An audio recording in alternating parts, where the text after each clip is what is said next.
যারা ভুট্টা লাগাচ্ছেন এখনও, মানে বর্তমানে অনেকেই ফোন দেয় ভুট্টা লাগাচ্ছেন, তো লাগানোর ক্ষেত্রে অবশ্যই ভালো জাতের বীজ সংগ্রহ করার চেষ্টা করবেন। এই দেখেন, এই জমিটা আর এই জমিটা একদিন তফাতে লাগানো হয়েছে, মানে এটা আগের দিন লাগাইছে, এটা পরের দিন লাগাইছে, কিন্তু শুধুমাত্র বীজের দোষে, মানে বীজের সমস্যার কারণে দেখেন আশেপাশে সব জমির ভুট্টা অনেক বড় বড় হয়ে গেছে। আর এই জমির ভুট্টার অবস্থা দেখেন।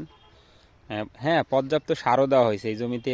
নর্মালি যেগুলা জমি দেখেন, মাঝখানে শুধু এই জমিটা।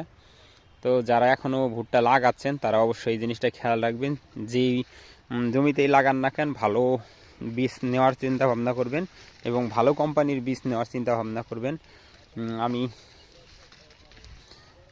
এই জমিতে যেই বীজ লাগানো হয়েছে তার একটা পাওয়া গেছে, এই দেখেন, অনেক পপুলার একটা কোম্পানির, যে বাজাজ সম্ভবত। ও, এই যে নামও বেরিয়েছে, বিপ্লব 55, বিপ্লব 555, এই বীজটাই এই জমিতে লাগানো হয়েছিল।